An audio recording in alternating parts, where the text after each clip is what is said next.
Bienvenue sur Movicom Film. Aujourd'hui nous présentons un film d'horreur dans lequel le monde fait face à une attaque de créatures extraterrestres très féroces et sensibles au bruit. Jour 89. Au milieu des nombreux dépliants de personnes disparues, une famille marche tranquillement, pieds nus, dans un magasin vide d'une ville fantôme. La mère de la famille, Evelyn Abbott, examine attentivement un groupe de flacons d'ordonnances non récupérés pour son fils aîné, Marcus, qui est malade. Evelyn donne des médicaments à Marcus et utilise la langue des signes pour rassurer sa fille sourde, Regan, sur le fait que son frère va bien. Regan rend ensuite visite à son jeune frère, Beau, qui dessine une fusée sur le sol. Il fait signe à Regan, fusée. C'est comme ça que nous allons nous échapper, puis grimpe sur les étagères pour la plupart vides et attrape un jouet de navette spatiale. Le jouet tombe de l'étagère, mais Regan se démène pour l'attraper avant qu'il ne touche le sol. Pendant ce temps, le père de la famille, Lee Abbott, a récupéré des appareils électroniques pour une radio qui amplifiera son signal ainsi que des pinces coupantes pour Regan. Evelyn fait signe à sa famille qu'il fera bientôt nuit et ils se préparent à partir quand des regards d'horreur apparaissent sur leur visage. Beau a dans ses mains le jouet électronique de la navette spatiale que Lee lui prend soigneusement en retirant ses deux piles. Il fait signe à son plus jeune fils, c'est trop fort. Alors que la famille s'en va, Regan ramène le jouet à Beau qui récupère ensuite les piles en sortant, sans que personne ne sache. Les Abbott rentrent chez eux en silence sur une piste de sable qu'ils ont créée pour réduire le bruit de leurs pas. Alors qu'ils arrivent à un pont piétonnier, ils entendent soudain le son électronique du jouet de la navette spatiale de Beau qui tire à l'arrière. Lee, horrifié, se précipite vers son fils, mais il est trop tard. Une créature extraterrestre s'empare et tue rapidement Beau. Jour 472, les Abbott sont chez eux dans leur ferme familiale. Lee se trouve dans le sous-sol de la ferme où il a installé un vaste système de surveillance composé de caméras et de moniteurs ainsi que de sa radio et de ses appareils électroniques qu'il utilise dans l'espoir de contacter d'autres survivants. Il existe également des dizaines de coupures de presse diverses qui font état d'une invasion extraterrestre, ainsi que des notes de Lee qui disent aveugle, son d'attaque et armure. Evelyn, quant à elle, est dans une cave où elle accroche un mobile qu'elle a fabriqué. Evelyn est enceinte. Elle installe un réservoir d'oxygène connecté à un masque respiratoire pour bébé. Il se trouve à côté d'un berceau couvert et insonorisé. Lee s'est déplacé vers le haut de son silo à grains où il regarde des photos de Beau. Evelyn demande à Regan de dire à son père que le dîner est prêt, ce qu'elle fait.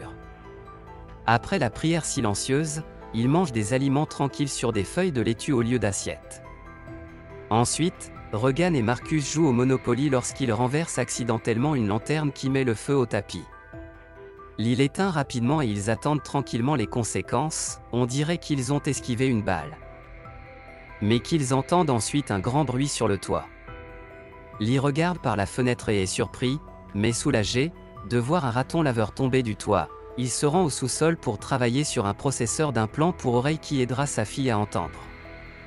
Evelyn descend où il partage un sourire et une paire d'écouteurs alors qu'il danse lentement sur une musique. Jour 473, pendant que Lee déverse du sable sur leur sentier de randonnée, Evelyn est dans la cave pour vérifier sa tension artérielle.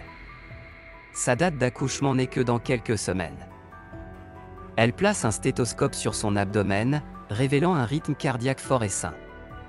Regan entre dans la maison en faisant attention de marcher uniquement sur les parties marquées du sol qui ne coulent pas et veut descendre au sous-sol, mais son père l'arrête.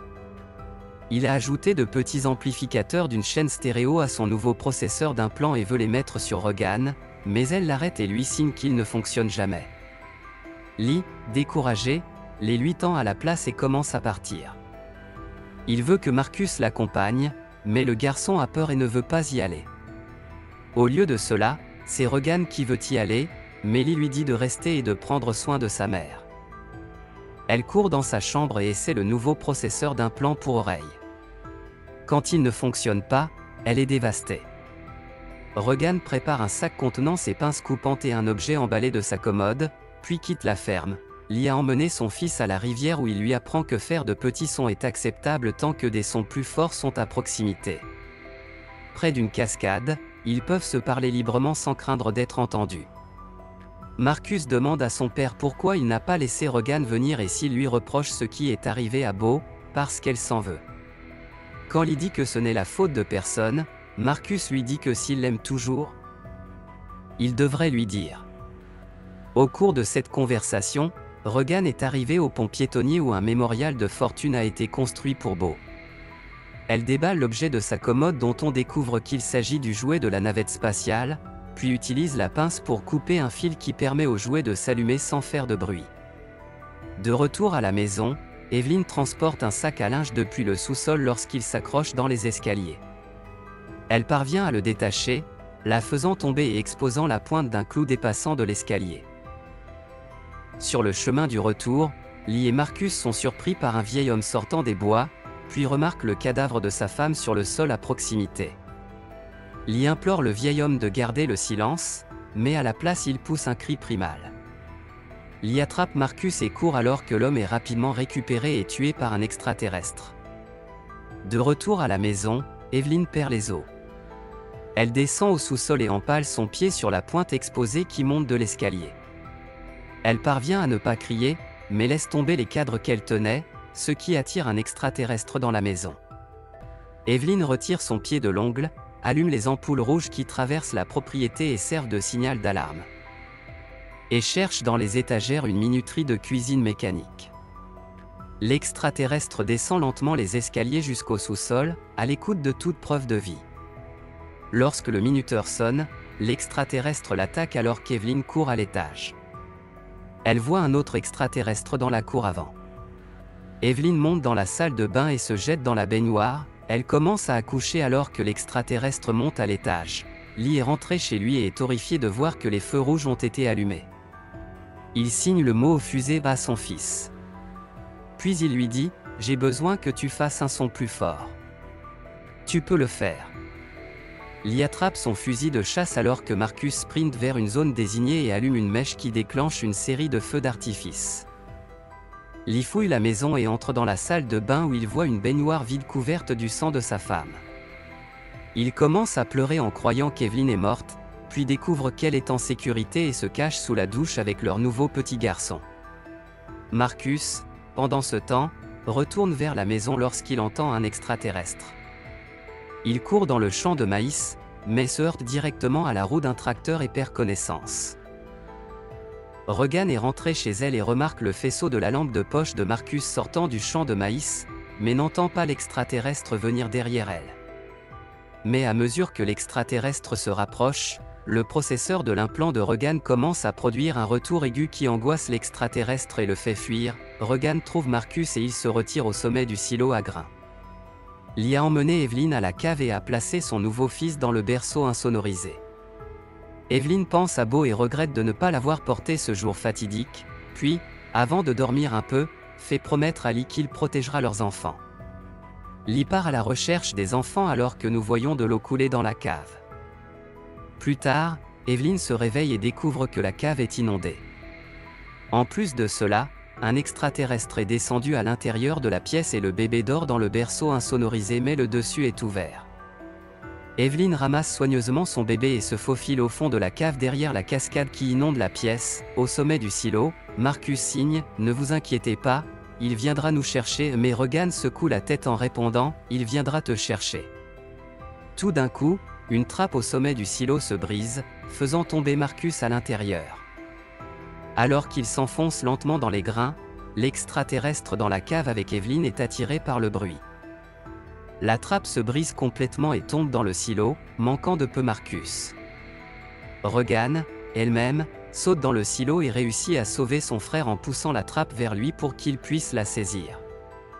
Cependant, elle-même s'enfonce rapidement dans les grains. Marcus grimpe sur la trappe et met sa sœur en sécurité. Regan et Marcus sont tous deux assis en toute sécurité au sommet de la porte du silo, mais ils entendent ensuite un fracas au sommet du silo.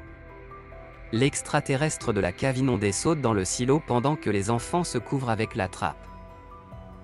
Il semble condamné jusqu'à ce que le processeur de l'implant de Regan laisse échapper à nouveau un retour perçant forçant l'extraterrestre à s'écraser sur le côté du silo. Regan et Marcus rampent hors du silo et montent dans une camionnette. Lee est arrivé sur les lieux et attrape une hache, mais est rapidement attaqué par l'extraterrestre, ce qui fait crier Marcus.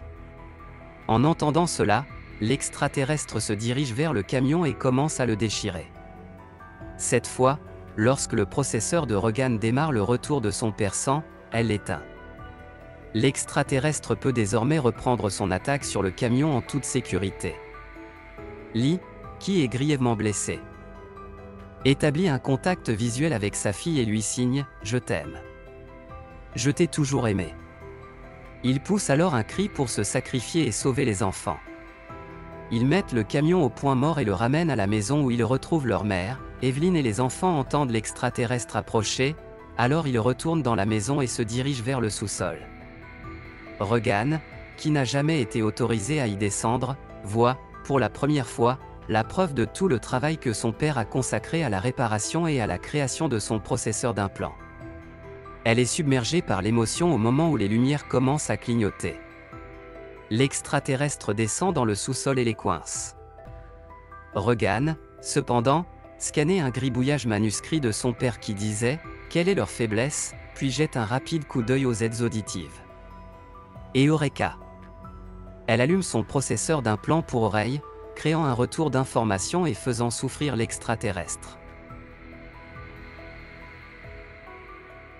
Regan amplifie ensuite le son en tenant le processeur contre un microphone. L'extraterrestre s'effondre puis se remet lentement sur pied, mais Evelyn a attrapé le fusil de chasse de Lee et lui fait exploser la tête. Lorsqu'il voit sur les moniteurs de surveillance que ce bruit de fusil a apparemment amené tous les extraterrestres du comté chez eux, Regan monte les haut-parleurs pendant qu'Evelyn pompe le fusil de chasse avec un sourire ironique sur le visage, ce qui nous amène à la fin de cette première partie du film. Abonnez-vous à la chaîne pour ne pas manquer la suite. Merci d'avoir regardé.